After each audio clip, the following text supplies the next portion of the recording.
Okay. All right, we are recording and we are streaming. Very exciting. Give it one more moment.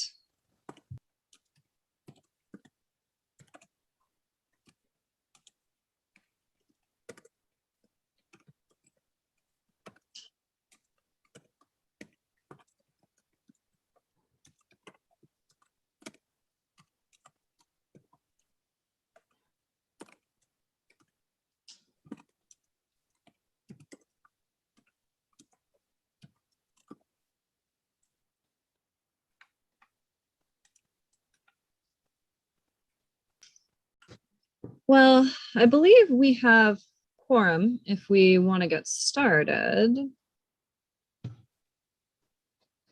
Why not? Yeah, let's go. All Okay. right. We Well, actually, oh. Sorry, go ahead. No, nothing. We're good. Sorry to bother you. Not a bother, Sean. Never a bother. Oh, thank you. All right, we'll go ahead and call the meeting to order at 6:34 p.m. And I'll call roll. Catherine Hatton, I am here. Tess Taylor. Here. Kelly Cole. Here. Nick Baker is absent. Ren is absent and he is excused. He did tell us. Sean, Here.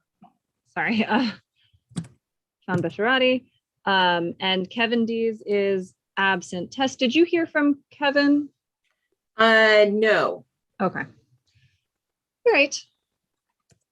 Well, first up on the agenda is review and approve committee minutes. So we have motion A, approve the GTLNC October 5th Governmental Affairs Committee minutes. Do I have a first? Yes. Thank you, Tess. Do I have a second? Sean. Kelly. Me I too. heard Sean first, so you win. The race is on.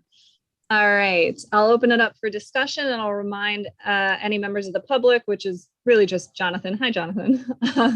If you would like to speak on any item, please go ahead and use the raise hand button. So we're opening motion A for discussion. Okay. I see no hands up. I hear no comments. They're very thorough and much appreciated. Great, let's go ahead and do a quick roll call. On motion A, approve the GTLNC October 5th Governmental Affairs Committee minutes. How do you vote? Tess, Yes. Kelly, Yes. Sean, Yes. and Catherine is a yes as well. Motion carries 4-0-0. Which brings us to the public comment section of the agenda. As the only member of the public, Jonathan, do you have any comment on items not on the agenda? We do ask during this section, save all comments for the agenda item. Go ahead and raise your hand if you have any comments, Jonathan.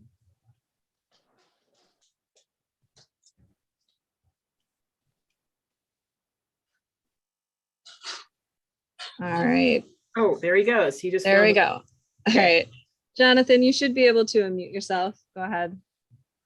I felt like I was wasting your time and I wanted to say thank you very much, but I don't have something to say. Thank you. No worries. Okay. I'm just going to sit for a minute with my thoughts. Okay. Thank you so much, Jonathan. All right. I'm going to lower your hand just.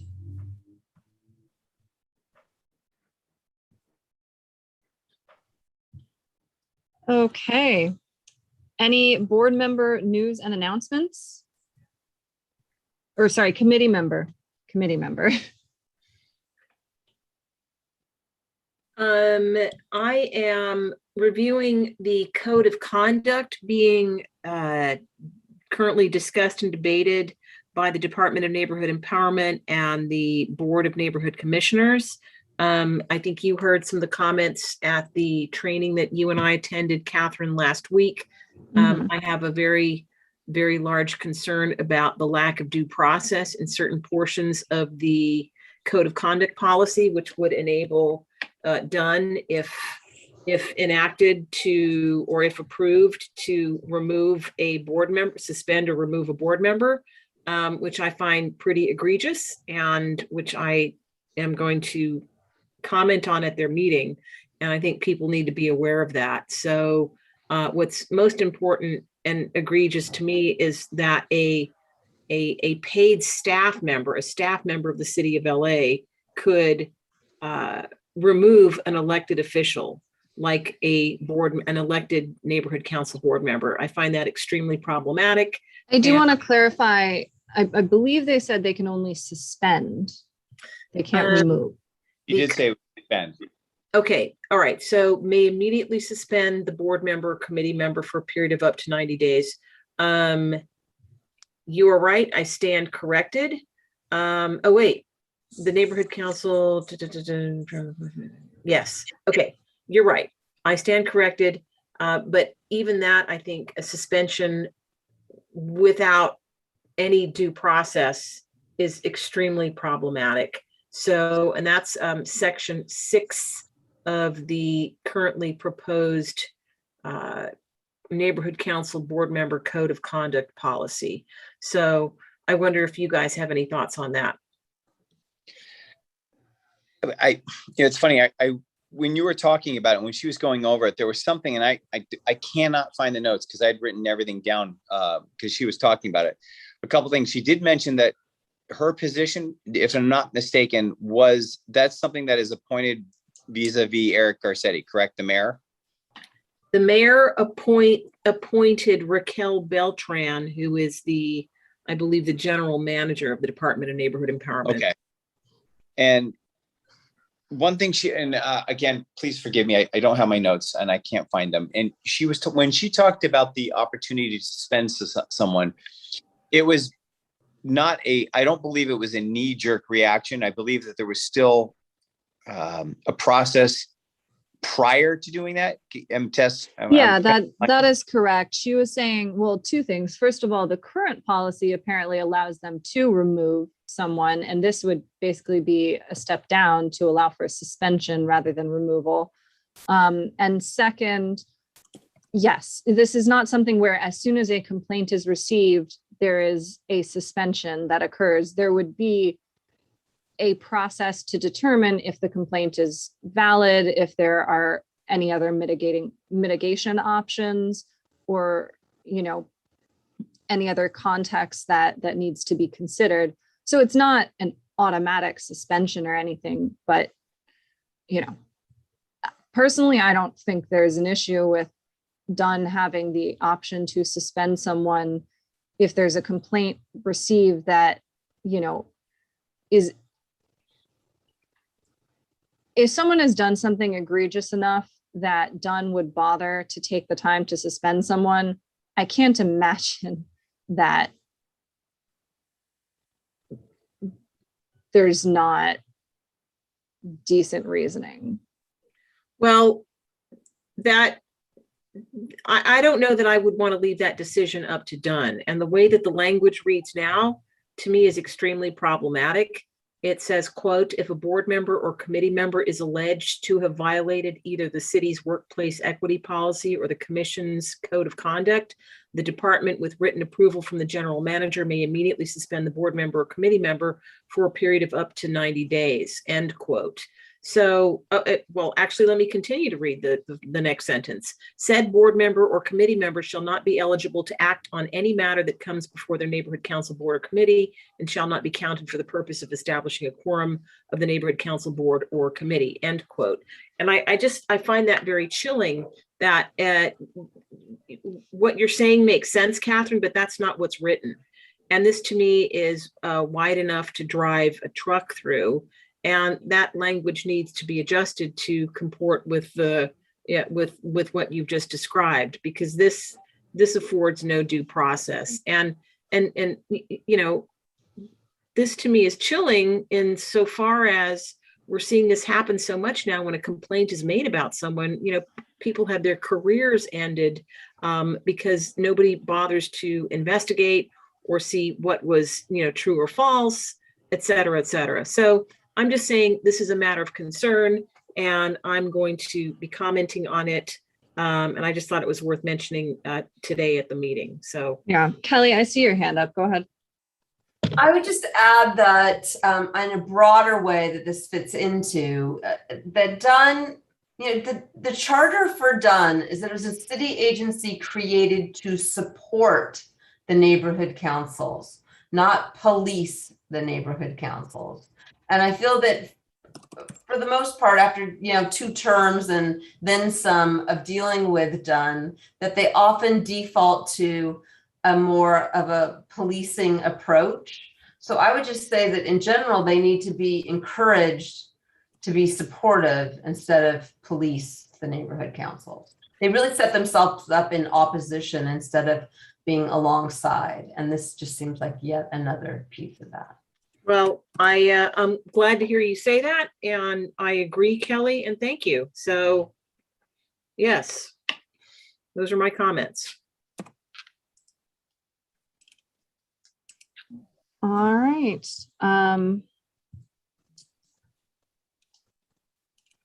If there are no other committee member news and announcements, we'll move on to ongoing business. First up is LA City Council redistricting.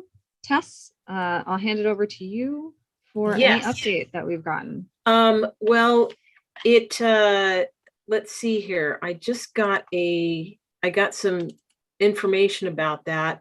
It's unclear what the council will do now. The final redistricting map has been submitted, and let's see, I'm looking at my notes.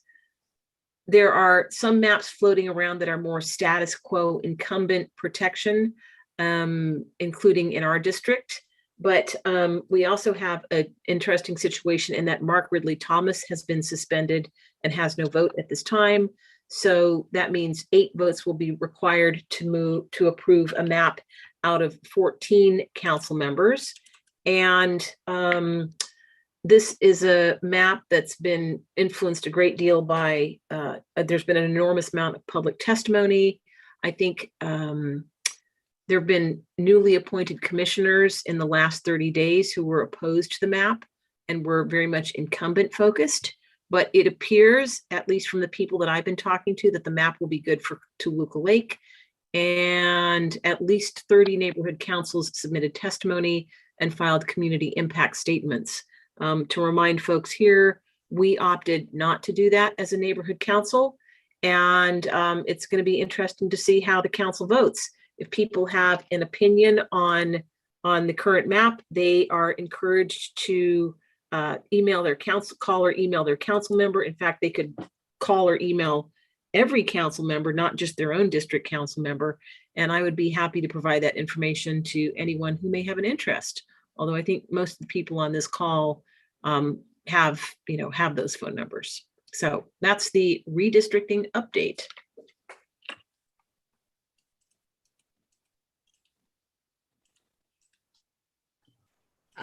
Any questions, any discussion?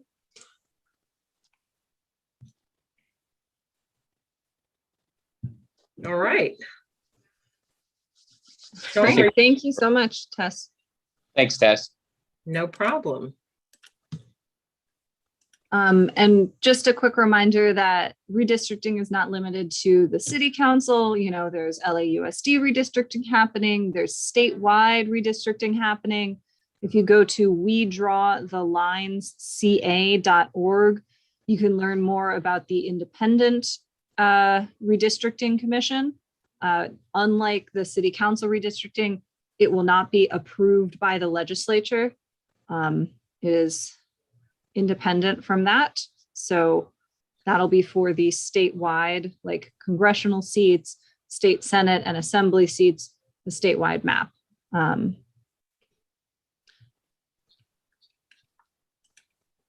Excellent. All right. Thank you. If there's nothing else on redistricting. I apologize for the alarm going off.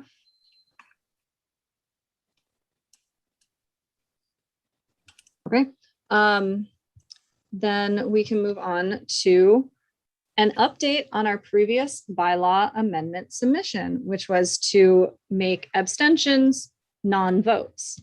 It was approved and we officially have updated bylaws as of, I think, the end of last week. So we'll make sure those get updated on the website. But yeah, Dunn Nice has no work. problem with that.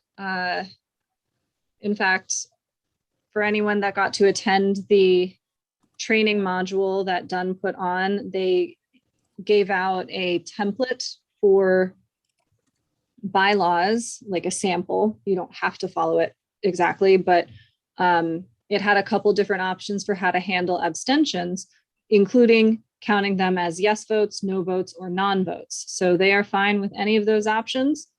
We're picking non-votes because that makes the most sense. I agree. Good. Okay. We can check one thing off the list, guys. Yeah, I'm that's very proud of it. fantastic. That's great. Mission accomplished. Fantastic.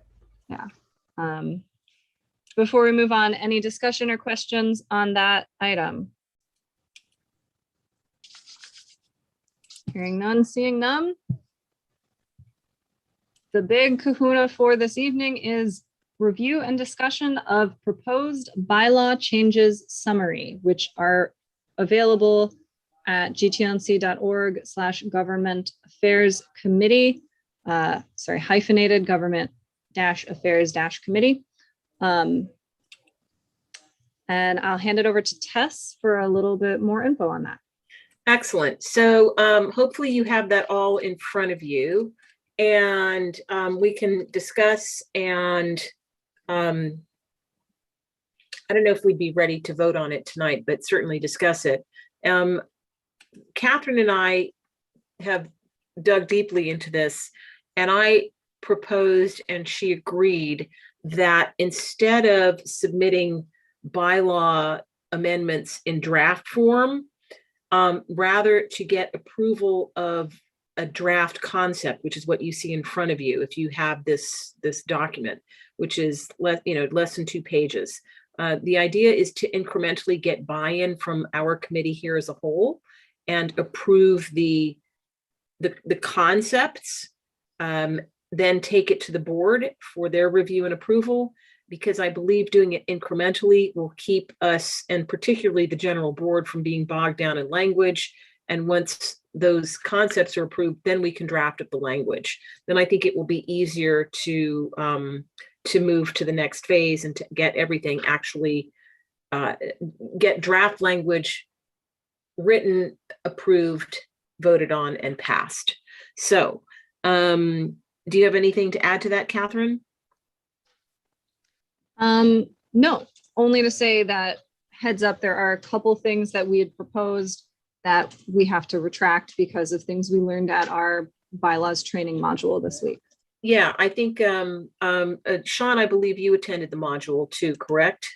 Correct. Okay, so what I'll share with Kelly and Jonathan, Kelly, you may already know this, but I didn't know it at the time, but Catherine referenced it earlier. There's a template for bylaws, which the Department of Neighborhood Empowerment has provided. There are certain text portions of the text that cannot be modified and must appear in our bylaws, including the heading and the language of the heading. And then they've shown us the areas where we can change the text. And in some cases, they give us examples of text and draft language. So it's just sort of a, it's like, contracts I used to work on when I worked in a law office. You have variations for the language, just as we see, for example, with how vote abstentions are treated, and people can select what makes the most sense to them. So yes, we're going to have to retract some of the items, but I trust that everybody has a copy of this draft language. Yes? Correct. Good. All right. So, and does anybody have any questions on the concept, which is to have the draft concepts discussed, reviewed, and approved before we go to actual drafting of the language. Does that make sense to you, Sean, Kelly, Jonathan? I like, Sense. Jonathan's hand is up. Okay, Jonathan? Go ahead. Okay, I just unmuted myself. I'm on, you just asked a question, how we understand the concept. I was confused when first of all, I'm happy to hear that there's a template because it gives it gives something you have to stick to. It's so hard to, I admire that both you, Tess, and Catherine are doing so much work. And I've spent a lot of time trying to offer suggestions, but in any case, what I don't understand is how do we look at the summary of intended changes without at the same time seeing the, Catherine, tell me what it's called again, the new document you're creating. The red line? No, for things that are not in the bylaws, you're going to Standing create. rules. Oh, standing rules. yes. Standing rule. How do we, without seeing that side by side, how do we know what might be missing? Do you understand what I'm trying to say? If you don't look at them both at the same time, you have to look at them both together in order to see that, for example, I'll give an example and then it might be clearer. One of the things the bylaws gets all messed up is it doesn't give a summary of each officer's duties all in one place. You actually got to read the whole bylaws from the beginning to the end before you really know what the treasurer has to do. So probably we should summarize it in one place so everybody understands what one officer's job is, at least in the standing rules, if we can't do it in the bylaws. But if we're not looking at both documents, how do we know we've done it? Catherine, go ahead if you want to answer that. Well, I guess there are a couple different options. The first is that we can, sort of state that something will be done in these standing rules, and know that that means it's on the to-do list. And the other is,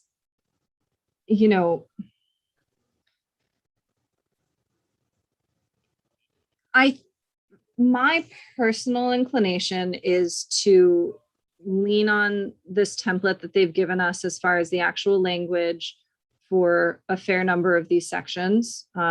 It simplifies our job, but also to really view these as structure and, establishing the positions and certain immutable things like, the definition of what those positions have to do specifically can be in,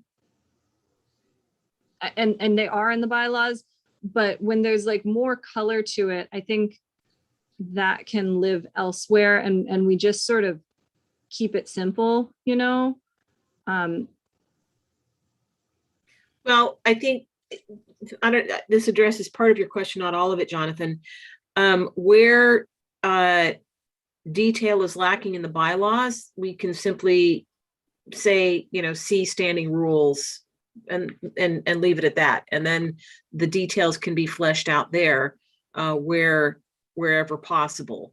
Because just, to refresh, we need to get the bylaws approved by the Department of Neighborhood Empowerment, whereas standing rules, we can change them whenever we want, obviously by vote.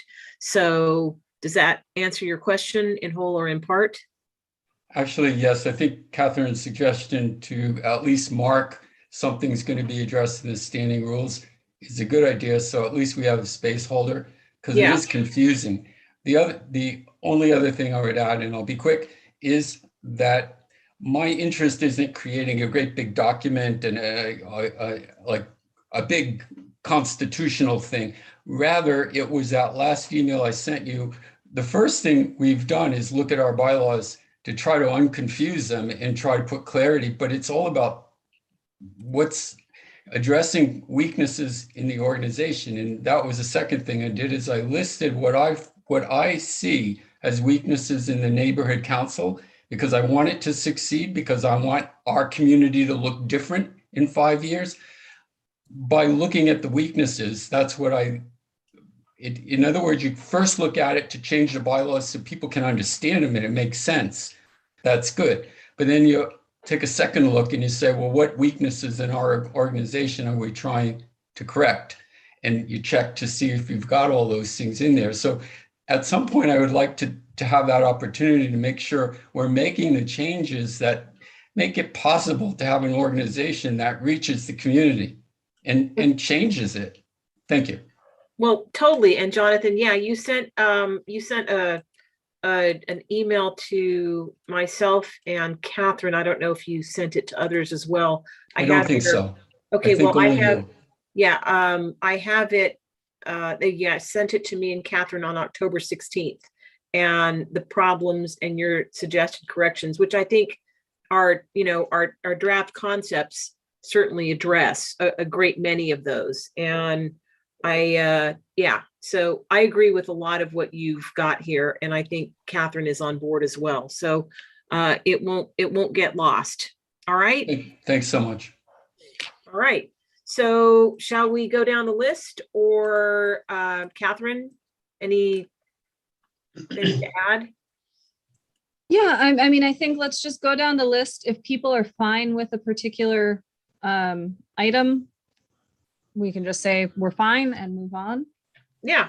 All right. So looking at the proposed changes summary of the Greater Toluca Lake Neighborhood Council bylaws, we have 15, 20 points here, going section by section with the reference with each point. So the composition, youth member elected by council. Any discussion, thoughts, comments, threats? There's Did no we, threats. Okay. no threats, did we Okay. adjust for the number of board members per what we talked about the last meeting? Sorry, you cut out for me, Sean. Can you repeat that? Did we adjust for the proper number of board members based on the quorum issue, and or we? So Or is that that's something? item 2. I just, Yeah. okay, because all right, that's right, because quorum is the next one. Sorry. Okay, so any objections to composition number 1? Nope. Okay, good. No objections.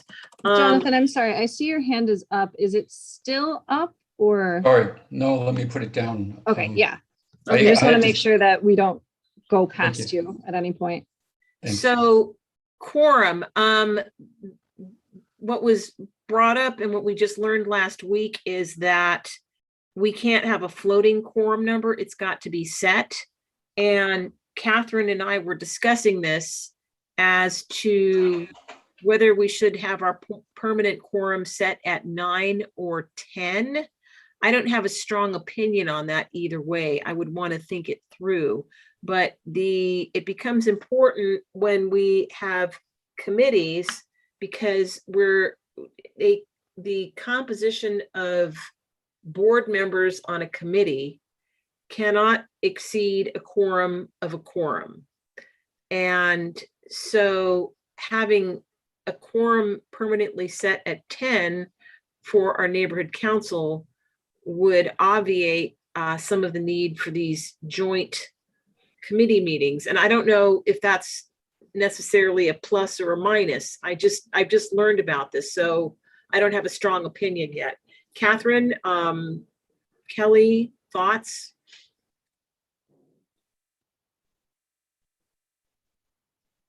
I mean, I was the one who made this suggestion. So we learned at this that, and we'd already kind of been aware of it, but the rule is that no committee should be a majority of quorum. And so like currently our executive committee is a majority of quorum because it's 5 members, which is a majority of 9, our current quorum. And so my recommendation was, in order to continue having a 5-person exec that is legit and not the workaround we have of calling it a quote unquote joint board meeting, we just make quorum higher, and then the majority of quorum would be 6 if quorum is 10. Mhm. And then we'd be okay. So that was how I was leaning. If people really feel that we should drop it down to 8, then we'll have to figure out how to actually follow the rules, because right now, you know, this committee itself already has too many people on the board. We actually have 7, which Mhm. is way too many and way past even what, I mean, that's practically a majority of the board. We have 6 current, Sorry, yes, yeah. Kelly is not a board member anymore. Apologies. Right. 6 board members. yeah. So, but let me, Catherine, let me ask you, has anybody felt very strongly about reducing quorum to 8? I mean, we originally talked about it because, you know, normally quorum is at least greater than 50%, Mhm. and that would be 8. Reducing it to 8 or leaving it at 9 doesn't really change anything as far as majority of quorum, because majority of 8 and majority of 9 are both 5. Right. So I don't think that matters. I'll say that I always lean towards keeping things as simple as possible. And I realize that the quorum of quorum is an issue that we have to come up with a workaround, and that probably won't be simple. At the same time, most people that understand what quorum is understand it to be more than 50%. So I just think like sticking closer to what is actually one more than 50% is sort of the cleanest, simplest way to handle that. Well, of And course. to get into a whole explanation that the reason our quorum for our board is not one more than 50% is because of the quorum of quorum issues in committees is, you know, unnecessarily, it might be something we have to work with, but it's unnecessarily complicated. And so becomes one of those things that only people that like insider baseball even understand. So therefore you would be a proponent of raising the current quorum to 10, if I understand. No, I'm the opposite. I'm a proponent of having quorum be one more than 50%. Okay, so you prefer keeping it at 10, or sorry, Correct. at 9 rather. No, Okay. correct. Okay. All right. Well, now the quorum table, because there's an actual quorum table, and it also tells you what the majority of the quorum. And the quorum for 15 is 8, obviously, and 16 is 9. And then it's like Catherine said, for both 15 and 16 members, the majority of quorum is 5 for both. The So majority of the quorum of quorum is 5. Yes. 5 for both a 15-member board and a 16-member board. Mhm. Okay. So that, I mean, with respect to our 15 members that we have, plus our 1 youth member, Mhm. I mean, technically that puts us at 16, but do we revert to the 16 when we're doing ordinary votes, and when we're doing financial votes, we have to then refer to 15 because he's not allowed to participate. So then it drops back down to 8. So He is the 15th member. We don't have 16. We used to have 16 when we had 2 youth members. Sorry, I was doing the math in my head and I thought we had 16. So if we're at 15, then our quorum is 8. So then we want to try to then increase quorum to 9. Is that our what? Quorum currently in the bylaws is at 9 because we used to have a 16-member board. Correct. When they unilaterally removed one of our one of our youth seats, they didn't adjust the quorum down to fit a 15-member board. Correct. So The attempt is to maintain a 9 based on our 15-member quorum or a 15-member board?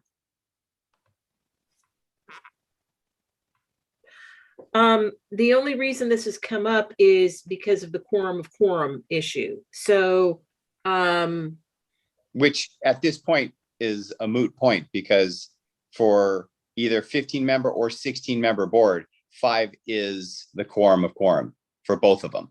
Yes, and I was proposing we increase the quorum to 10, which would make quorum of quorum 6 and allow us to have 5 board members, for example, on exec. yeah, so that we don't have an illegally formed executive committee, which at this moment we do, because we currently have 5 council members on the executive committee, and so we're out of, we're out of step. Do you see the problem? Oh, We've been using the workaround of just saying, that it's a special board, we've been calling them special board meetings. Yeah, we just, you guys can see on our agenda for this evening, it says Joint General Board / Governmental Affairs Committee, which I don't love, but Jonathan, I see your hand up. Go ahead. Yes, thank you. I just looked up quorum in English.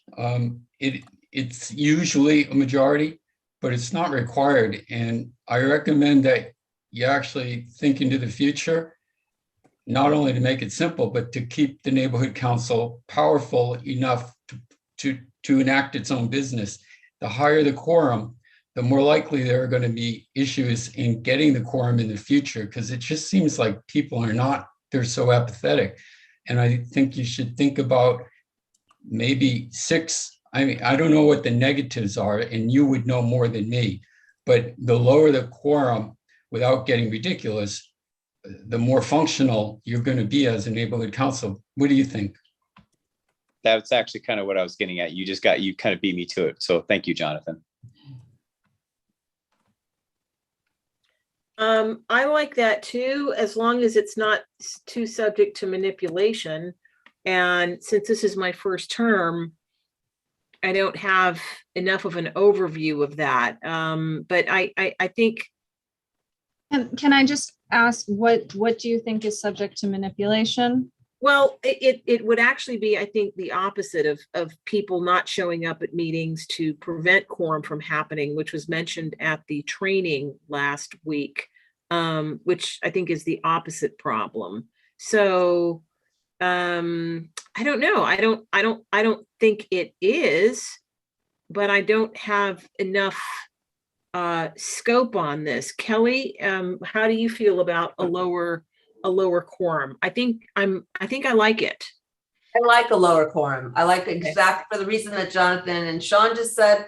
I like a lower quorum because it keeps the board moving forward, keeps momentum going. And I also like it because it's more in line with the common understanding of what a quorum is. Okay. Okay, good. Well, I then would propose that we have the lower quorum, since we all seem to be in agreement. Or Catherine, does that include you? Yeah, I mean, we'll just have to, I think that if we lower quorum, we should also, for committees other than exec, make a requirement that they not have a majority of quorum. And, that means that not everybody can be on every committee, but, that's just what we should do. I think having one committee that does the workaround is not terrible, but currently I think we have 4 committees that technically have 5 board members on them or more. So we just need the herd, is what you're saying. We just need to what? Thin the herd. Yes. Well, okay, so, and not to be the devil's advocate, but one of the problems that we have is under participation. And But, you also have to, there's another variable, and those are specific variables that are that are not doing their job. There's a lot of people that are doing their job and that are great. So then maybe we should, if you were to maybe perhaps specifically find out who has not been participating at all, and then maybe from there you can then determine, then you can maybe then cut these certain people, and that actually might help, because I imagine there are a few people that are in several different committees that simply don't participate. well, that's definitely true. So, And I think it would also, in some ways, we've talked about this before, but setting up a rule that every board member has to participate as a member of at least one committee, and it would sort of force a sharing of the burden. Because right now, I sit on 3 committees. Sean, I think you might as well, 2 or 3. Tess, Yeah. you're on several, because we're interested in them doesn't mean we have to be on a committee. You can still attend a committee and not be a voting member of it. And our committees are pretty relaxed, they allow participation. You just wouldn't be able to vote at the committee. You'll still be able to vote at the general meeting. No action is a board action until it goes to the general meeting anyway. yeah, I think with all things being equal, I would favor the lower quorum number. Yeah, so that would be my vote. So, Yeah, I think that's fine. okay. So then do we greater than 50, but Which is 8. I beg your pardon, Sean? Which is 8. Okay, so we propose that the quorum be lowered to 8 then. Mhm. All right. Which would technically be standing in line, because at that point, 15, that if you have, there's actually a chart that I looked up, and at 15, your quorum is 8 and your majority of quorum is 5. So we would actually be falling in line with the parameters that are set specifically to quorum. Yeah. All right. So then the follow-on question is that we have to continue the workaround with the executive committee, or bring them in line by saying one of these people has to get off the committee. I vote. I think, you know what? Let's be above board. If we're going to do this, let's do this right. Mhm.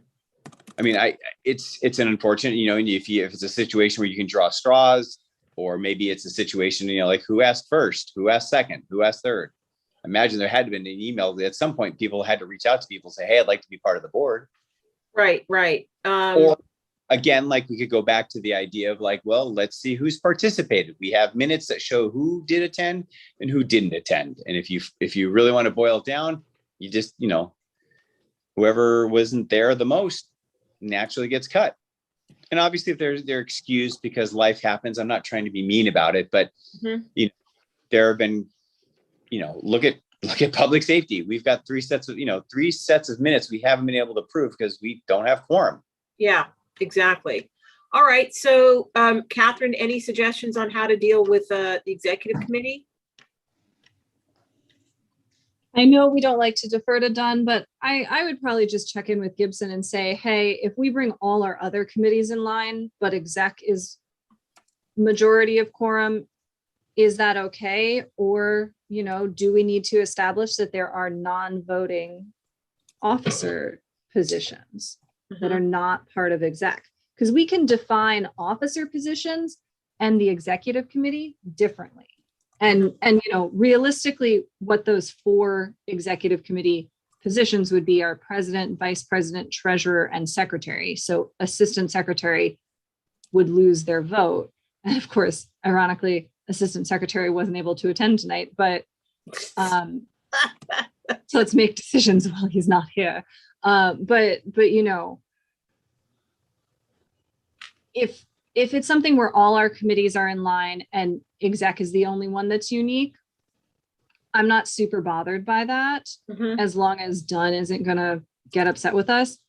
And they haven't said anything to us yet.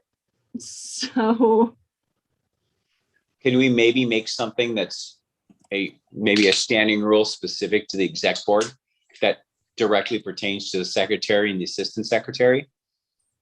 Because if everyone is there, including the assistant secretary, we are that, we are beyond what's necessary.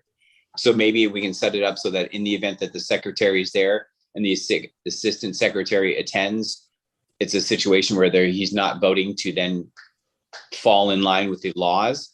In the event that, the secretary is not there, then the assistant secretary will then come in and act as the secretary, thereby making it okay.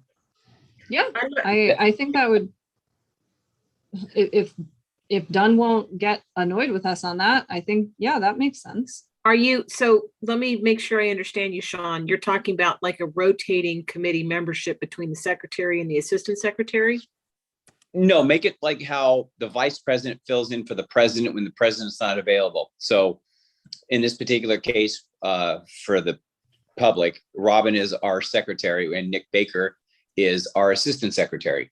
When Robin is available to do her duties as secretary, Nick, who then attends the meetings, will not have a voting, like let's say he attends an exec meeting, he will be able to talk and do all the other things. He just won't be able to vote, so that he's not quote unquote part of the committee.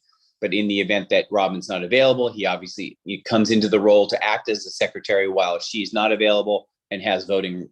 Okay, well, then it's precisely as I described. It's a sort of a rotating committee voting seat. Maybe I just missed rotating, meaning that it just moves around. I'm just thinking specifically how the vice president operates in the event that the president's not. Well, that then would be something very specific to the executive committee meeting or to the executive committee, and under the principle of keeping things simple, I would be very reluctant to disenfranchise a executive committee member when we can just use Dunn's given workaround by calling the meeting a board meeting too. Mm-hmm. I mean, okay. I just don't think we should disenfranchise anybody like that. No, I think I'm with you on that too. But going forward, we would have to prevent that from happening. So, all right. So, I think we're agreed on lowering the quorum to 8. Keeping the executive committee as is, not disenfranchising anybody, continuing the workaround as a joint, what is it called? A joint general board / government affairs committee, joint general board / executive committee meeting. And that's it. Shall we leave it at that? Yes, that sounds like a great idea. Good. I'm not sure. Okay, so no questions from Jonathan. All right. So moving down to the next item, which we were. Oh, brother. Okay, so item number 3 is official actions. That's been submitted and approved. Hooray. Woo! Okay. 4, term and term limits. Keep 8-year term limit, but within a 10-year period. Move youth term here basically just refers to moving the language from one section to another. How do we feel about term and term limits? Sadly, Nick, who's not here, he had actually a pretty interesting take on this. I think if someone's doing a good job and they are a genuine benefit to our, and they're able to provide, sustainable growth for our community, and they're able to be a positive influence, that would be the only sticking point as to why the term limits wouldn't be, I don't think should be applied. But as it happens, we don't have that superhero yet. Okay, superheroes, welcome. All right. Yes. I want that in the minutes. Right. Okay. Yes, superheroes. Yes. Thank you. I'll be here all night, folks. Okay. Yes. Kelly, what do you think about this? Oh, I kind of refer back to, again, my experience of the last 8-10 years, where I just feel like I've seen term limits work well because it required a changeover. And if there hadn't been term limits in place, there wouldn't have been changes that were ultimately good. Mm-hmm. I think it's important from an evolutionary point of view. Otherwise, it just becomes, like a little fiefdom. No fiefdoms. Catherine, and Sean, there was a statistic at the top of that training last week, which I think Raquel Beltran said there's 40 to 50% turnover in the neighborhood council with every election term. Do you remember her saying that? I do. Yeah, yeah. It was a pretty, and I wasn't clear if she feels that that's good or not, but I think from the standpoint of trying to accomplish broad participation, that's probably a good thing. If if it represents an extension of of democratic access to more people. But yeah, it's a tough one because it can go either way. But I think I'm more in favor of term limits, except for superheroes. But I don't know that we can draft it that way. So, it's funny you should say that. That brings me to another thought. Is there an exception or a caveat to that specific bylaw where if there's like a super majority that has to vote, let's say above 75%, then to maybe allow for an additional term or an additional 2 years specific with that time period? Because I mean, I think I would caution us against overcomplicating this. Okay.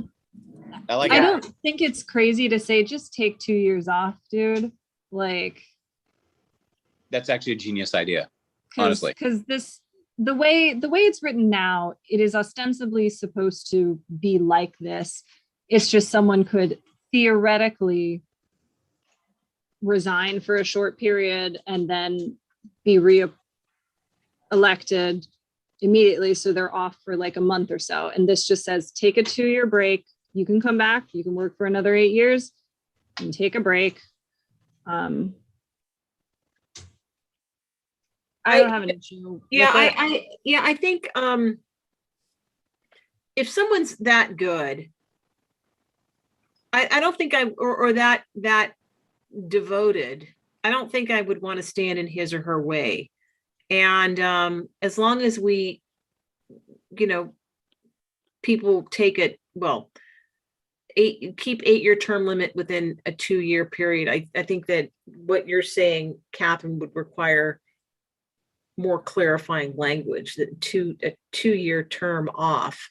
But I also would emphasize that we need to have more clear records from the Department of Neighborhood Empowerment, because when I asked for a roster of elected, elected board members, they could only provide a couple of years, which frankly really shocked me. So that's, who knows if we've got people who are over term limit now. So just according to our clarify, Tess, the way this is proposed is Mhm. you can serve 8 years within a 10-year period, which Okay. a rolling 10-year period. So basically that forces you to make sure that at least 2 of those years you're not serving. Okay, well, as long as it's clear. All right. Yeah. I think that's good. Okay. Jonathan, any thoughts on that? Okay. All right, so we're okay with the language here, keep 8-year term, but within a 10-year period. All right, good. Number 5, duties and powers, liaisons and representatives to be selected by the council. This differs in so far as up until in our current bylaws, the president appoints them. So I'm very much in favor of this, people being selected by the council rather than the president. Any thoughts? I like it. Okay, I like it. okay, I'm gonna dissent. okay, On this one, I think I would prefer to allow liaisons to be appointed by the president with the opportunity for the board to bring a motion to say, we would like to remove that liaison and appoint someone new. Because, and the only reason I suggest this is expediency, so that, you know, if there is honestly a problem with someone that the president appoints to a position, you know, the majority of the board could call a special meeting and remove that person and appoint someone in their place. But, you know, if the board, let's say we're dark in December as we usually are, but there's something that we want to have a liaison appointed to in December and we need to wait until January to have a board vote, I just think that's, I don't know. I just don't think it's that bad for the president to appoint a liaison. The liaison doesn't have the power to make decisions,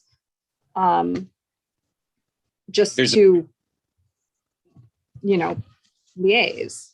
well, well, here, you know, that's true, and expedience is important.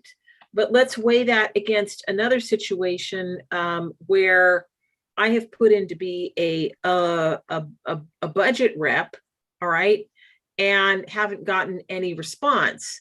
Now, I don't know why that might be, and I haven't followed up on it, but it's been a week or 10 days now, and I don't know. I think, well, here's what I want to accomplish. I want to accomplish input from the board, so that if there are 3 people who want a position, that they either decided amongst themselves and the best one, prevails and then can be appointed by the president, but that the board has some input in this. And perhaps in order to achieve expedience, Catherine, it's not necessarily a vote. But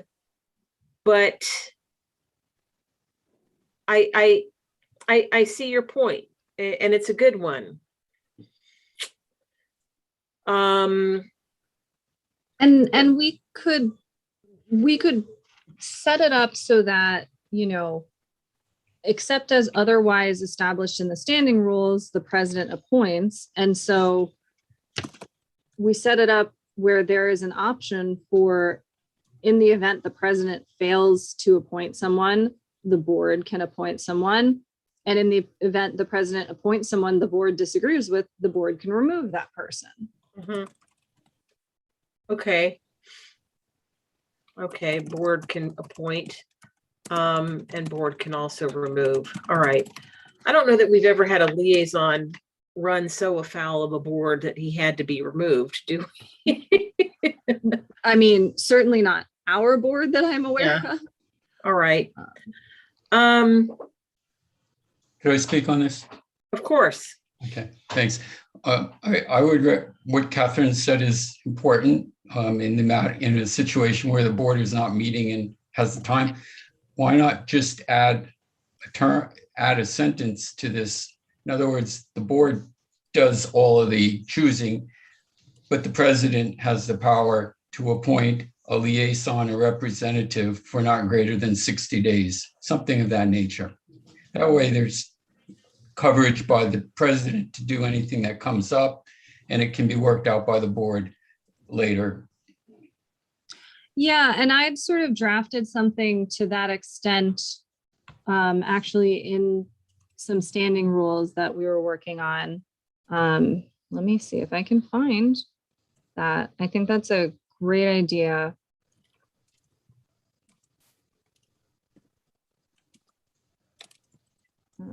Yeah, that would solve that problem.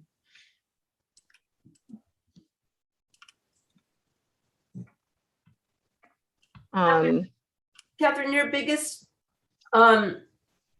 concern about that, about having it be a council decision as opposed to the president, is that it'll just get bogged down?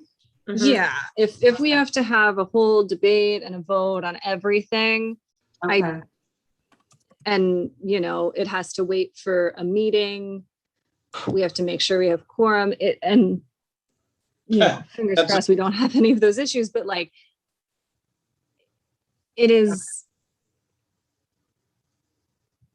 Yeah, I feel like we've not had an issue where the president did anything so terrible that I think that is a good point. I would just make the kind of umbrella point that, one of the goals for this process, one of many goals, but one of them was to decentralize some of the overall power of president. And this would be one of those ways. So if we decide for expedience sake not to do it here, it would be mindful of that for future. Yeah, and so the phrasing that I had, which was actually something I put in the bylaws red line, was the president may appoint a governing board member to perform a vacant role on a pro tempore basis until the successor is selected. In the event the president's office is vacant, the vice president shall perform the role on a pro tem basis until the successor is selected. Okay. Okay. So the president may appoint a liaison on a pro tem basis, and if the president is not available, VP can do so. Okay. Yeah, and I had put this, so I'd sort of been drafting this into the vacancies section of the bylaws, so that if there was a vacancy of a committee chair or of an executive position like treasurer, there was an opportunity to have someone on a temporary basis if we needed someone to file the MER in time to not get in trouble or something like that. Right, Right. Yeah, I think that's a good workaround. Yeah. Yeah, so, all right, so Catherine, go ahead. Yes. Jonathan. it's a question to Catherine. What you said, I understood it because it's in the context of what we're talking about, but it was a lot of big words, and the simpler these bylaws can be, would it say or achieve the same thing to simply say up to 60 days? In other words, the president can appoint this person for up to 60 days, and that way the board has to react to it in 60 days. It's so much easier in English to understand that, but I'm not sure that it covers what you're trying to achieve. Thanks. Yeah, I mean, the time limit, obviously, when you just say pro tem, there's no set time limit for that. But if we wanted to put a time limit, I don't think that's unreasonable. Okay. Just for the management of the language, it's so hard to understand all this stuff when you're going through it. Yeah, well, okay, so the board would have to react within 60 days to what? Approve, disapprove, or replace, or what would have to happen within 60 days?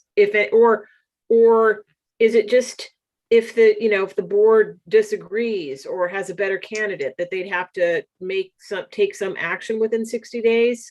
Is that what we Yeah, want? I mean, maybe we could have it so that, the position will become permanent if the board does not take action.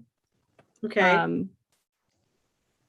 Okay. Yeah, again, I go back to, if we have this 60-day time limit and then we get to a situation where we didn't actually take action within those 60 days just because something went wrong, and then we wouldn't have someone in place. But yeah, maybe we could just say they can appoint a temporary person for 60 days. If after 60 days, the board takes no action regarding this, the person becomes officially in that role. Okay. Better phrasing, but Yeah, I think that that obviates some, that takes away confusion. All right, so then I think we're agreed, Sean or Kelly, unless you have anything to add, so that liaisons and representative may be appointed by the president, and the council may approve or what? Approve or replace within 60 days? Is that the language we want? I mean, They appoint a replacement. Okay. All right. Okay, so president appoints, council may replace within 60 days, otherwise becomes permanent, to the extent that liaisons are permanent, because they shift around. All right, I think, can we live with that, everybody? it sounds good. Okay, good. Yeah. Yes. All right. So vacancies, public to be noticed of council vacancies, council officer committee chair vacancies to be filled by vote of the council. I'm all for that. Any thoughts? Are we all in agreement?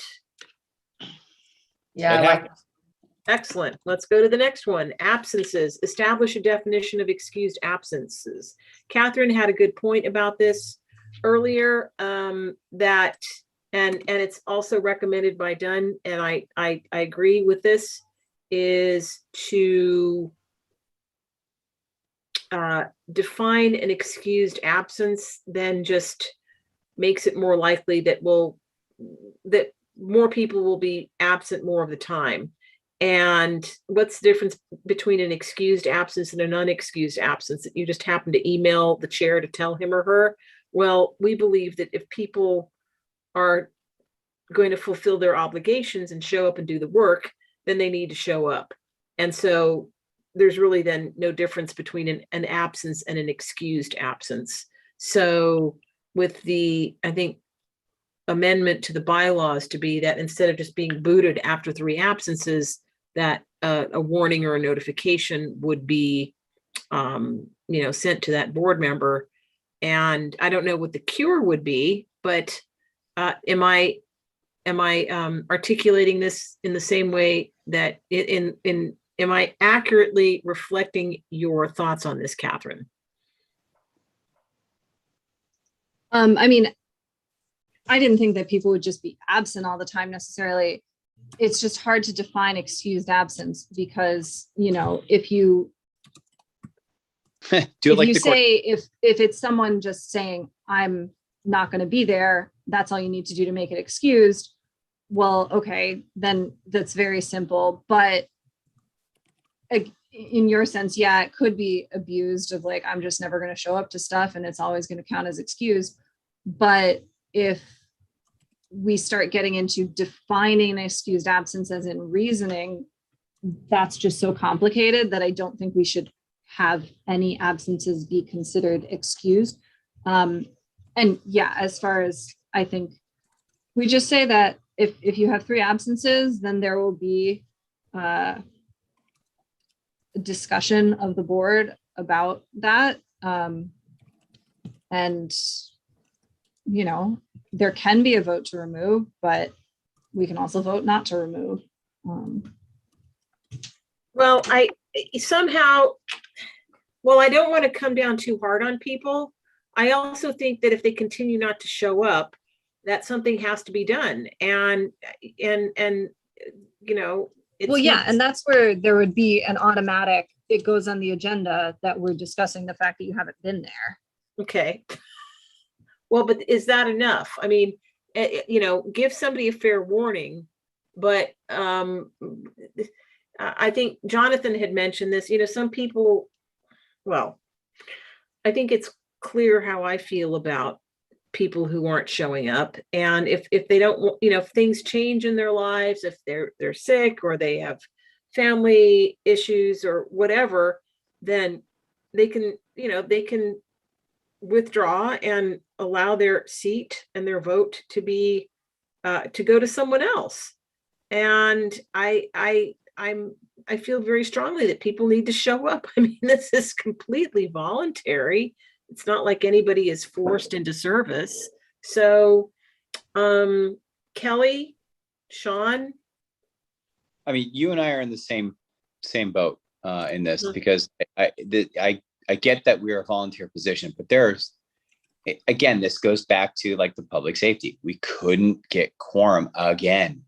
We've Mhm. got minutes upon minutes upon minutes that have not been voted on, because we're not having people that are who.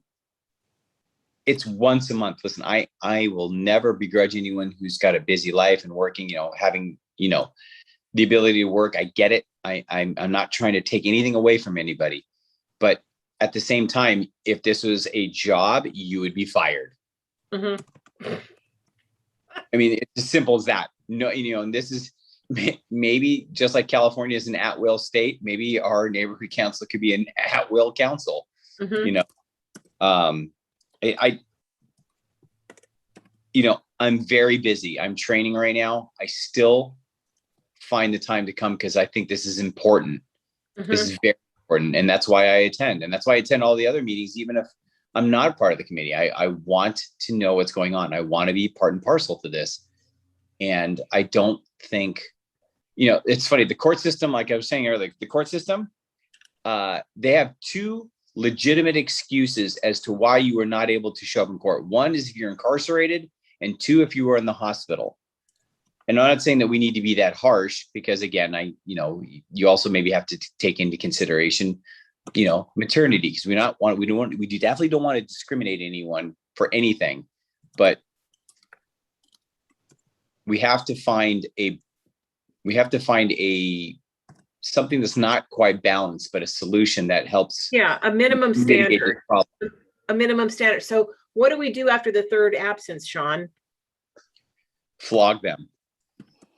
But really, See someone laugh. That's funny. Maybe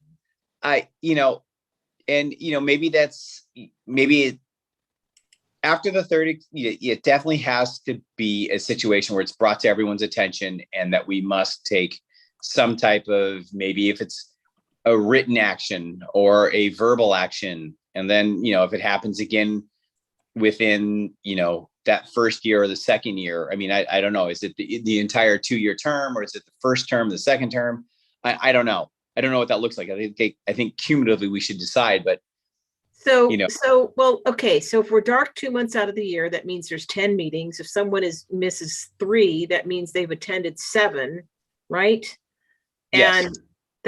And then if they miss a 4th one, then they've attended 6. And that it takes a while to get the hang of things within the neighborhood council, and what works and what doesn't. And if people are going to show up and vote and participate, they have to know what's going on. So I want to give people a fair warning, but beyond that, I'm rather intolerant. So Kelly, what do you think of this? To me, this one's a little tough. And what sounds a little tough? Well, it's a little, okay, here's the thing. It's as it's written now, it's 3, isn't it? Like, isn't that what it says? It's just not been enforced. I don't know what the absences, there's nothing enforced. There's no limit on excused absences, but unexcused absences for board meetings, it's 3, isn't it? It right is. Now. If you look at the section 9, subsection 1, a motion to remove a board member may be initiated by 83 board members. I'm sorry, I should have read that. I misread that. My apologies. I'm looking now. See section 9, removal. Well, there's removal based on conduct, but we're just talking about absences, right? Yeah, I know. But it refers to this Yeah. section.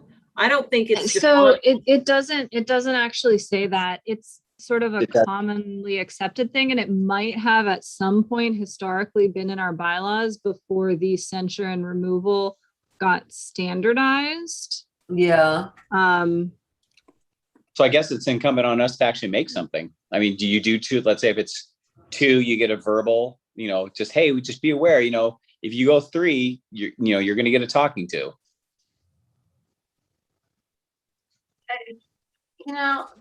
I'm not wildly comfortable with, of course, want the people that want to be on the board to show up and participate. It seems like not asking much, right? But at the same time, I have seen kind of in practical use, excused absences be used appropriately. I've seen unexcused absences be, people look the other way. It's a little bit, this is where the all volunteer board and also wanting people that are dynamic, interesting, energetic people, maybe in other parts of their life as well. And you're going to have some collisions, like if you have people that are actively engaged in their careers and other parts of their lives, there's going to be times when there's conflicts and they're not going to be able to come. And I don't think that makes them less valuable. And I've seen that happen. Well, So- and I do want to say, no matter what, we can't just automatically remove someone. There has No. to be a board action taken. 100%. And the way we define board action is a vote of the majority of the board. So, or actually in this case, because it's removal, I think it's 2/3. Hang on a moment. Let's consult. So yeah, it is 2/3 of all sitting board members have to support removal. It's not even just of those attending. It's literally 10 people have to all agree that one person should be removed. But you're talking, but Catherine, what you're proposing is that there be no excused absences, there would just be absences. So that board Yeah. action could happen after three absences for any reason. I mean, it might not Yes. pass, but it could be. Right. And that's the thing where, if this is because someone is on maternity leave, someone was in the hospital, someone, has participated outside of the board meetings, but has missed board meetings, if there are extenuating circumstances, or if someone is participating actively, just not able to attend, on a particular Tuesday each month, maybe they have a class that night that got set or something, like, things happen. If the board knows that this person is otherwise participating or there are extenuating circumstances, then of course they're not going to vote to remove them. And then whose job is it to enforce or police it? Like, oh, you've missed 2, better watch out. You could come up on you could come up as an agenda item in the next board meeting. I mean, who's supposed to do that? I mean, it would be incumbent on the secretary to make sure that they're tracking absences properly and to know that someone had been absent for 3 meetings. And then it would just be an automatic, so there wouldn't be a popularity contest. It would just be automatically that person's missed 3, so they automatically come up for discussion. Yeah. And again, it's just a discussion. Mhm. Yeah, I mean, I don't know. I mean, I see the benefits of it, but I also see the wanting to keep things collegial. I mean, I guess it's important to have the tools if they need to be used. I could see it being abused though too. I mean, again, the only reason I bring this up is this just stems from the public meeting. We've like I said, we've not been able to approve minutes because we haven't been able to hold quorum. Well, but Sean, this brings up a side issue, which is committee membership, all right? Because some of our committee members are not board members. And Correct. do they get the same treatment? They're not elected. No, but it also goes back to the idea that, all the our committee members should be at least in one committee. Sorry, say that again, Sean. I said it goes back to the idea that we should then by that rationale, we should have people that the committee members should, or our council members should be in at least one committee. Yes, okay. Jonathan, what do you think of this? I think that when board members don't go to the meetings, it's a huge disservice to the organization and to stakeholders, even for anyone who's attending, and they see that. With that said, it's so important to motivate people to be present, and there is nothing that motivates people more to be present than a fine. And since you can't do that, then the next best thing is to move it toward dismissal. That's the only thing you can do. I would be interested to understand where that 2/3, is that part of the bylaws? Because if it is, that's probably something you would want to change so that you could We manage. cannot change that section. Okay. That's a So, standardized the section, only- but that is in the bylaws, yeah. Well, then my next question, I guess, is, in your opinions, because you know each other, why do people stay board members and go become ghosts? What is their motivation? Because I don't get it. What are they doing? And if we understand that, maybe we can figure out a way to deal with it. I think part of the problem is at this point it becomes speculation as to why. We all have opinions, I would imagine, but I think it's just at this point it would just be speculation. Because again, it could be that one rare example. Well, someone is just, there's just been a unfortunate set of circumstances that have prevented that person to attend their once a month meeting, and for whatever that may be, but. I could get behind this as long as it's sort of an automatic where there's no, if it's the secretary, it becomes the secretary's role to say, to monitor attendance and to alert somebody that they're in danger of showing up as a motion on a board meeting.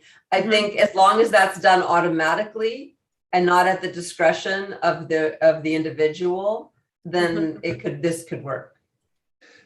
Can I speak here? Let me just ask you, this is a question, but just go with it and tell me what you think. When you talk about term limits, what if a term limit is focused on provided that there are not greater than a certain percentage or absenteeism, some measured absentee? In other words, if a person is absent, then it shortens their eligibility for term. Because it sounds like you could never get rid of anyone if you need 10 people. 10 people don't agree on anything, not even you know what I mean? How would you get rid of someone just by keeping track that they never go to meetings if you need 10 people to vote on it? Sounds difficult. So maybe it's only going to be managed in limiting the term that if a person is deemed excessively absent just by the number, then they're limited in their term. Well, I think that's a good idea, Jonathan, but it's a long-term solution for a problem. Yeah, you're right. And Right. I think it would have to be addressed sooner than that, because if somebody isn't showing up at meetings, the likelihood of them running for 4 or 5 terms is small. So yeah, I don't know why people are ghosted unless, they're encouraged to run, be part of a coalition, or, everybody who feels a certain way wants their friends and their colleagues to be on board so that their position has a stronger, so that they have a stronger position. But yeah, I'm the absentee. Here's another idea. Okay. Since we don't have any tools, then my experience is when you don't have any tools to work with, and this worked in the public, you deal with peer pressure. So for example, sometimes I would say something to somebody that they didn't want to hear it, but I would say it so loud that everyone around them heard it. And then they were embarrassed or coerced into a certain behavior because of the peer pressure. So where that goes here, I would wonder if people who aren't attending meetings can be, what we're lacking already is a list of board members and what their participation is. In other words, on the website, if I clicked on Sean Basharte, would it say what Sean is a member of? That would be peer pressure of a certain sort, but clearly not enough people are reading the website. But for example, in the agenda that comes out, you have to look at the previous meetings minutes and it always lists who is there. But maybe it could be put in a different format of like a column, those present and those absent, so that it starts to become real prominent, or start keeping track. Have a Maybe like an similar to what they did in school. Well, these people are getting away with it. Like, I would be embarrassed. I would be embarrassed to be on the board and not be a participant in what's going on. So it wouldn't work for me. But clearly people don't feel this embarrassment. So maybe it has to be generated for them, that if it becomes what if we have, instead of removal, if you miss 3 meetings, there is a automatic inclusion of a motion to censure on the Beautiful. agenda. So there is an There you agenda go. that says this person was absent on these 3 consecutive meetings. And then the board has to take the opportunity to vote on that motion.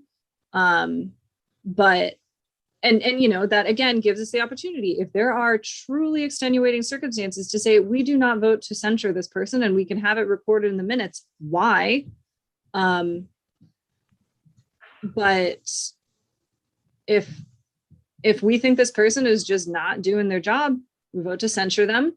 If that doesn't get them to start attending meetings, then, we're putting in a way for board members to add things to the agenda. Board members can add a removal vote. I think that's an excellent idea. Excellent. If I someone is completely truly forgot not about participating, censoring. people will support removal, I think, if someone is really genuinely just not participating. Mhm. Well, but will we be able to get 10 people? I mean, and maybe not, maybe just, not, but yeah, maybe it's just the embarrassment of being censured is okay. Exactly. It's an embarrassment, I think, for most people. Well, I think it's a great idea. At Well, least try.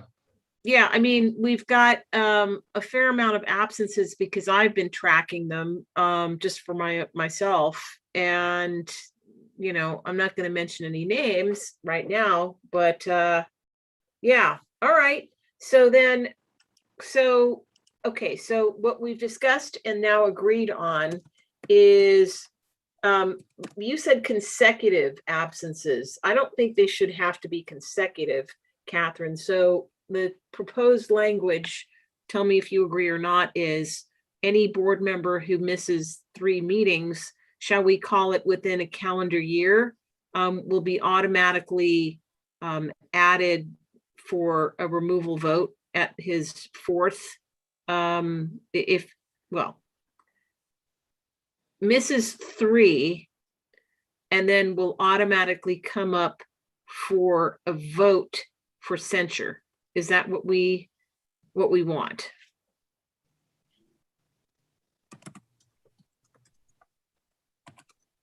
I'm not speaking for anyone else, but I don't think 3 in a calendar year necessarily. I would say 3 consecutive. Okay. Sean? Oh, that's tough. I mean, see, I get what Catherine's saying. I mean, with 3 consecutive, there's zero question. But how we were talking about with respect to term limits, it's 8 years within a 10 year period. Is there something like, that we say 3 consecutive or 4 within a year period, something like that? Or is there anyone that has an opinion on that? 3 consecutive should be zero question. Without question. But does anyone have an idea of, like, if it's a certain number within a certain time frame? Anyone Well, have it? Well, but okay, to go back to your Catherine, to make it consecutive. So miss two, attend one, miss two, attend one, miss two, attend one. I mean, is this person going to escape our notice? That's kind of where I say if it's 3 consecutive, there should be 0 question. They get the, but if it's a certain, exactly, I mean, it goes to your point, Tess. I think if there's a certain number of misses within a fixed time period, then it needs to be brought up. So we, like you said, we have 10 months to do it in each year. That's 20, for the entire term. If it's, maybe it's, in a 10-month, if you miss more than 4, I mean, and like you said, and they've only attended 6 meetings, and like, at that point, you're not participating. You're not participating. You're not doing your civic duty at that point. So I don't know. Well, and I will say, this would be for automatically adding it to the agenda. A board member at any time, based on how we're planning to change these bylaws, could request something be agendized. And honestly, censure already has this option in the language that we have to use. Any 3 board members can initiate a motion to censure. Sorry. I wish we could censor. Nope, we cannot. Nope. And so, maybe the 3 absences consecutively is automatically, this is added to the agenda. It doesn't require 3 people. But, if people feel that, someone didn't show up to 2, showed up to 1, didn't show up to 2, showed up to 1, they're clearly not participating, then those 3 individuals could bring this motion to censure. I mean, that is a solution, but there's a potential, you don't want to create animosity, like, oh, Catherine's out to get whoever, right? I mean, and that it gets personal there, unnecessarily, and then you're never going to get that person that you've censured to work with you ever again, and that's problematic. That's fair. Yeah. And so it has to, I think there has to be language that is clear and insurmountable, and equitably applied, so that it doesn't become about Sean or Tess or Catherine censuring or leading the charge to get rid of somebody, because that's very personal. It's very personal. Kelly, Jonathan, your thoughts on this? Well, I think if you're going to do it at all, it has to be just some sort of automatic thing that it automatically happens, and I'm with Catherine that I think it has to be 3 consecutive. Okay. 3 consecutive. All right. Could I speak now? Of course. Oh, I agree with everything everyone has said, even what that it has to be automatic. Here's what I would call for is, in order not to be overly harsh for those people who do have things that come up that are legitimate, rather than call it a censure, an automatic hearing of censure, or whatever you want to call it in the board meeting, call it in a participation evaluation gets triggered that may result in a censure. In other words, you're just having a participation evaluation, and I would do it after 3 absences, whether they're consecutive.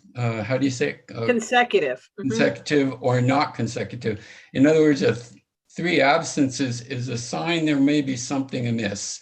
If we were doing that now, we would have certain board members under some pressure. But there are others, for example, the woman who is, I don't know her, but I'm hearing that she was pregnant. That calls for some absence. She needs to tend to things in her life. But a participation evaluation would be a decent way of addressing it, whereas saying to her she's subject to censure, that's an awful way to handle it. But so I think it's the language, is just calling it a automatic participation evaluation brings it up in the discussion so that the board can, from a neutral point, address what's going on with this person that they're not attending 3 times already.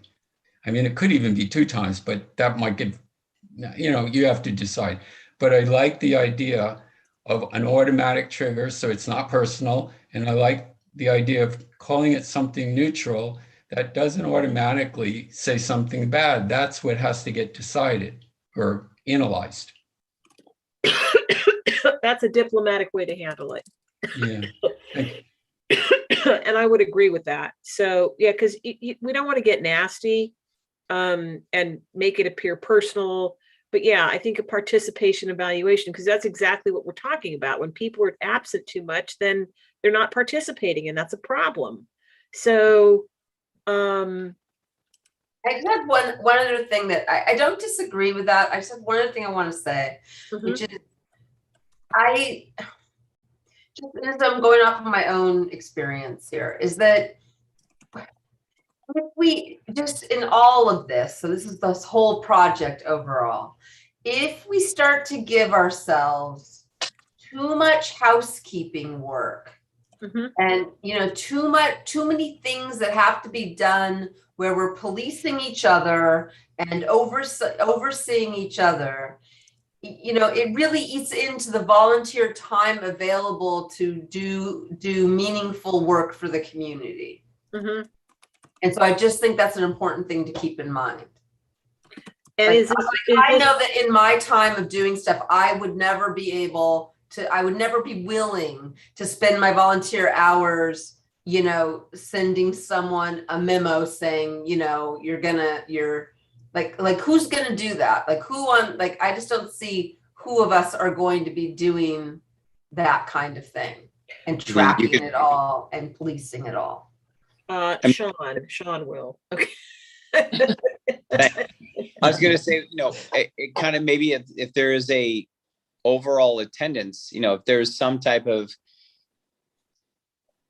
like a representation of how many, when we do the attendance, and have it so like, hey, this person, we were all here on, in the November, we were all here in the October.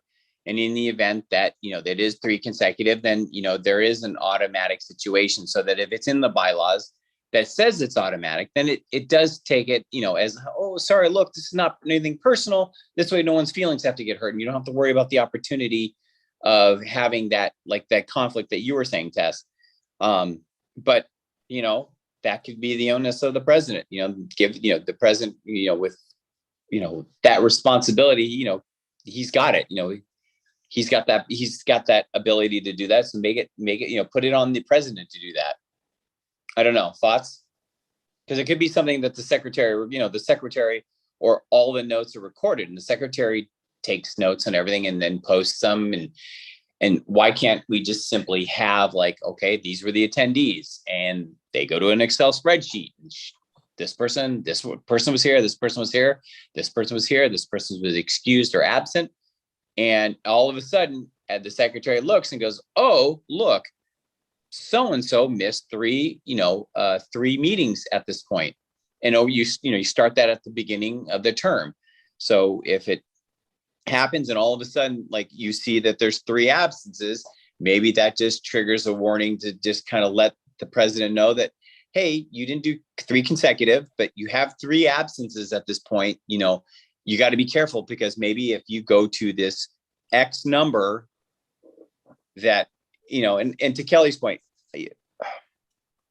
I don't want, you're right. This is a volunteer position and I don't think we should be policing it or like you said, the housekeeping it, but it should be something that is automated, just like you take attendance and roll for each meeting, something along those lines where you just put the information in. And if X number pops up that this person was absent this many times, then it automatically kicks in something where the president has to then say, hey, let's have a talk about your role and your ability to attend, something along those lines.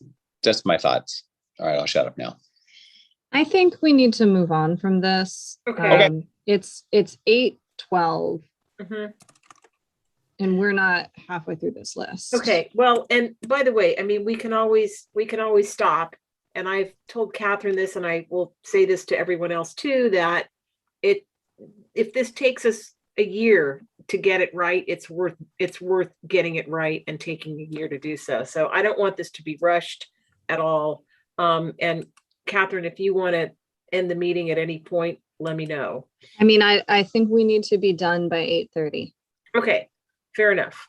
And so we'll get through as much as we can and we'll go from there. Okay, so we're gonna, in summary, we are undecided on this point. Is that accurate? Yes. Yeah. Yes. Good. All right, so next point, number 7 is, Tess, before Yes. we leave that point, it sounded to me like we're not undecided, but it sounds like we made progress. At least I'm hoping to recognize absenteeism has to be dealt with. I mean, Yes. it can't be comfortable. yes, And that- we're agreed on that. I guess it's undecided how that will be, Okay. how that will be treated. And the only other thing I would say is about what Sean said was, yes, it's volunteerism, but I thought about this from another meeting with one caveat. It's elected volunteerism. In other words, all of you board members put yourself out there to the stakeholders. It was a lot of money spent electing you. It kind of raises the standard a whole lot. Thank Mhm. you. Yeah, you're right. It's exactly. All right, so next up, thank you, Jonathan.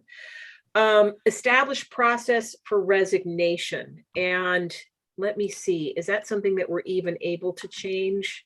Catherine, let me look at the resignation. Yeah. Oh, yeah. Okay, so currently, as we have it, at least in the summary, There is no process. there is for no resignation. process. So similar to absence, You just need to submit something. Yeah, We're you just going to establish a process that you have to submit something. all right. Any suggestions on what? Just a written resignation, and you Okay. have to do it with. Sorry, go ahead. No, I was gonna say, just keep it simple, just a written resignation. I think that is a simple, straightforward method, and that's it. Okay, and right, and so then, but this will also tie into absenteeism. If somebody is, not showing up, then I think something along the lines, well, that will be the absenteeism. All right. If they're absent and they're not resigning, then I don't think anything in Yeah. the resignation section is going to change that. Well, exactly. That's what I'm saying too. All right. Any thoughts on that? Keep it simple, define, or, people need to resign. Okay. Written resignation. All right. Very good. I'm taking notes. Number 10 or 9 rather, duties and powers. Sorry, Tess, on the resignation, you often want to say to whom it has to be given. Thanks. Okay. Yeah. My opinion is it should be a written resignation to the full governing board. Mhm. To full governing board. Yeah. And I this think- would include if you're resigning from the council itself or a position as an officer or a committee chair. Okay, from council itself, as an officer or committee chair. I agree with that. Anyone else?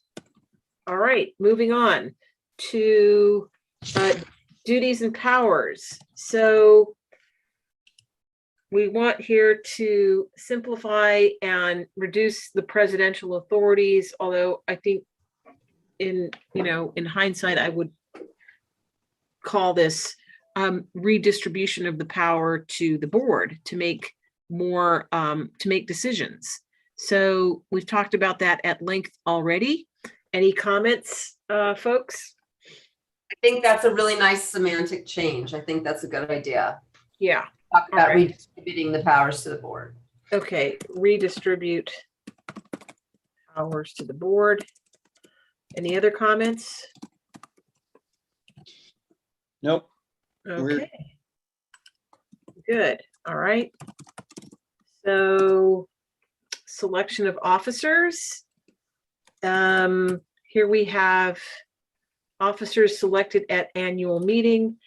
So that's once a year.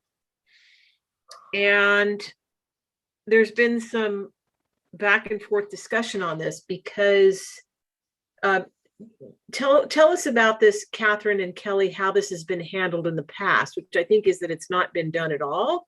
What has occurred in the past? No, that's absolutely what's occurred in the past.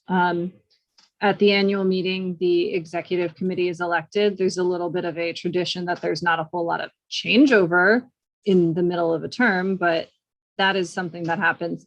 The issue here is that in the past, when there's been a vacancy, like if someone left a position, then it has not been another, like we elect a replacement. It's the president appoints someone and the board confirms them. Okay. But I would also add to that while we have gone through the motions of kind of reappointing the officers for another year midway through a 2-year term, it's never very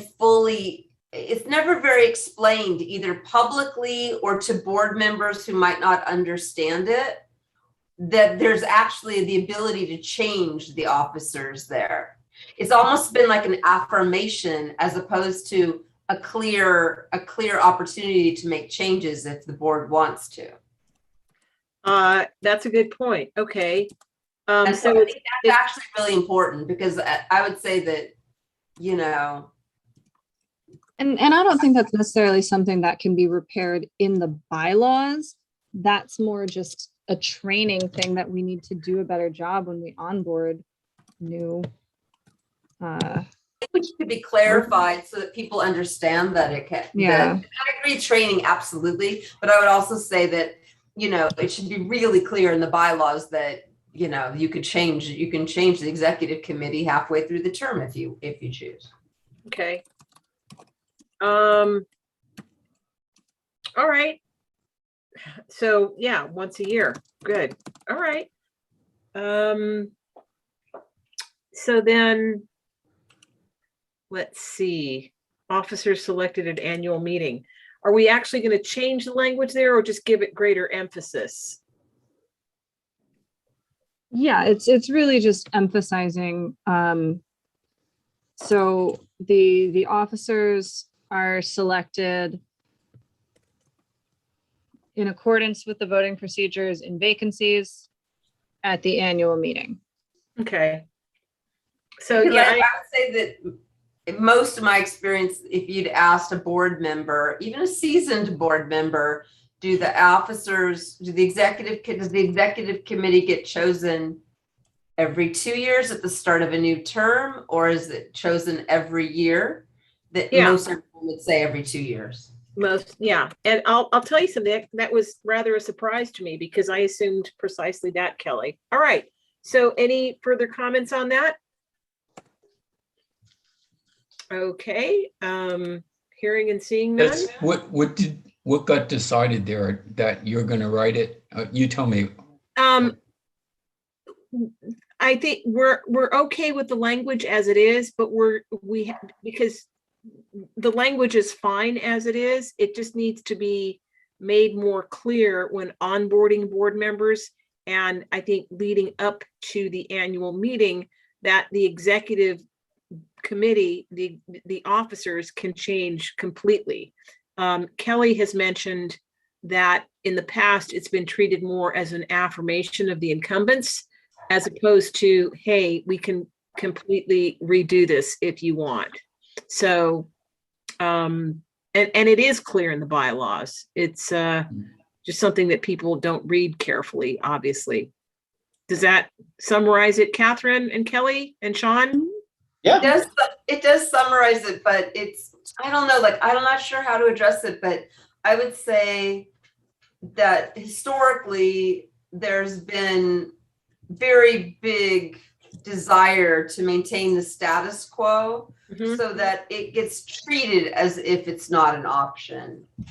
So I don't know how, it's like, so, and people don't think it's an option. Yeah, I don't know how we fix that in the bylaws. The bylaws already say it's an option. I know. Yeah. Yeah. So, know. we'll just have to make this clear in the run up to the meeting. And just remind people that if they want to run, and the incumbents will have to make their case that they're doing a good job. So, all right, let's go to the next item, which is ad hoc committees. Council may establish ad hoc committees. I think up until now, it's been only the president has that ability. Yeah. So, yeah. Are we okay with that? We're switching it from the president to the council itself. Correct. Or the president, but the council can also.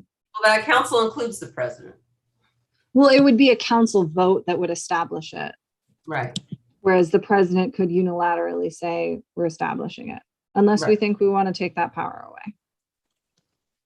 So come again, Catherine. So the council vote establishes it.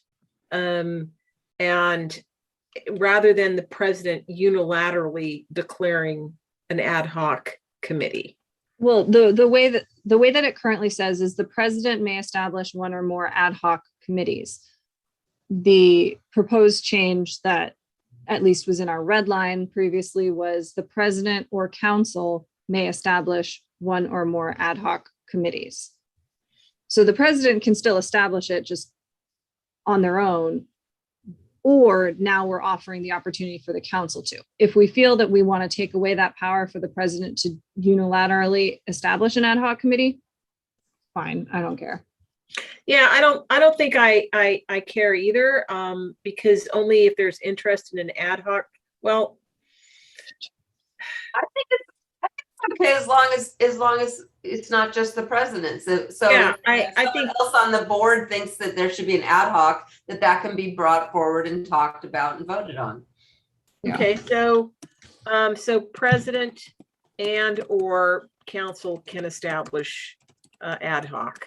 I mean, I don't envision anyone establishing an ad hoc committee that others violently oppose. So I don't have a problem with the president and or the council being able to do that. So the change would be, I would say this is a good change though, because I would say historically there have been board members that have been interested in ad hocs that were not formed because the president didn't want them.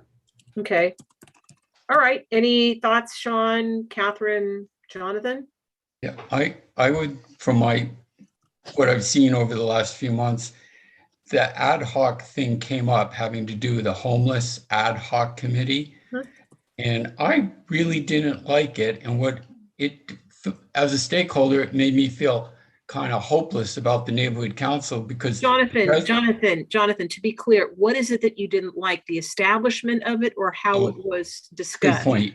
I didn't like that it was being moved out of, a lot of stuff was being dumped into a committee that really had more to do with public safety, just in order not to deal with it, is what I felt. Whether Okay. that's correct or not, it doesn't matter. That's what I was feeling. So I didn't like that the president got to pull that chain all by himself. And I'm okay if the decision was made by a group of people, because then I would see that there's some momentum behind it rather than just get stuff pushed away and not talked about. So it's not personal toward Colby. That's not what I mean at all. But rather, it didn't work for me. And I don't like stuff when one person does it. And a committee is a big deal because you can bury stuff in a committee. But committees are used in parliamentary rules to circumvent other. It can get malicious under parliamentary rules, how you use a committee to obfuscate things. So I don't like it when a president gets to create a committee all by himself. There's pitfalls to that. Thank you. That's all. I don't want to go on. Okay. I guess we'll make this our last item, but Sean, do you have any thoughts on ad hocs? Well, it's funny because it was Nick and I that were going to kind of ad hoc that committee. That was the intention for the homeless. But part of the issue that, Nick was kind of the spearhead for that. And things kind of happened. And just like any, he wasn't able to kind of, we weren't able to kind of nail down a time. And ironically, with everything that happened with CD2, and as we learned in the public safety meeting yesterday, that all the encampments that were causing the majority of the issue just all not evaporated, but they all everyone got, from what we understand, got the help that they were needed and were moved to areas where they could get that help. So there was no immediate need for that ad hoc committee. So I just wanted to let Jonathan know that. But I agree that it kind of should be, I think the board should have the opportunity to create an ad hoc or should be able to have that opportunity. It shouldn't be just solely on the president alone. Yeah. So did that, Jonathan, that help you with respect to that? Yes. Thank you. Sure. okay. So Catherine, are you okay with that? I think you are. But you may have. Sorry, I was muted. No. So are you okay with that as long as the president and or the council can establish that? Okay. And that's, yeah. Okay. Okay. So council and or president can establish ad hoc. We are agreed. Thank goodness. All right. So then we will continue this at the next meeting, and then I will simply provide a summary at the general board meeting coming up, and that these are the things that we've discussed. And I think with that, we can adjourn for the evening, Catherine, unless you have anything you'd like to add. I just want to say one thing after Catherine. Well, before we adjourn, we do need to address, currently, we do not have a meeting scheduled. Traditionally, GTLNC has been dark in December. I would be okay with that, but if we want to have a meeting December 7th to finish this list so that in January we're ready to present to the council, I'm also fine with it. Like, I genuinely don't have an opinion on whether we should have a meeting in December, but Let's schedule it. It's Pearl Harbor Day after all. So I'm all for it. okay. Yeah. So Sounds good to me. okay, so let's have our next committee meeting on December 7th, and I think that will show the board that we are serious. Okay. And they better know we're serious by now. yeah, I hope so. So very good. So next meeting Tuesday, December 7th. Excellent. Anything else? Yeah, real quick. And hey, Jonathan, I just want to say thank you. I really appreciate you taking the time and effort to be a part of the meetings, coming out and voicing your opinion. I really appreciate it. When you were able to speak yesterday, it was actually kind of heartwarming to kind of hear your tone and kind of have an ability to kind of get to know you better. Because most of the time it's just these 1 or 2 minute quick blurbs and you kind of give your opinion and then you move on. But it was nice to kind of hear the more personal side of you. So I really appreciate you coming out. I just wanted to kind of put that out there and say thank you. Thank you very much. I'll confide to you that it was actually scary for me to share personal information. I didn't want to go too far, but I'm very private. It's hard for me to do these meetings in the beginning, especially. These are hard.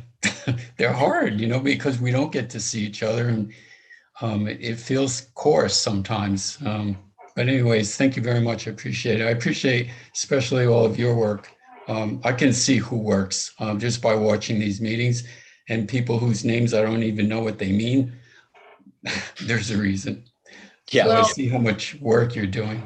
well, thank you, Jonathan. And I want to point out that Catherine is doing a lot and, drafting red lines left and right. And I really appreciate the detail that she puts into this.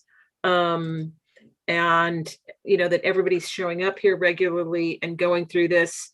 because it's not, most of us would probably prefer to be frolicking in green pastures.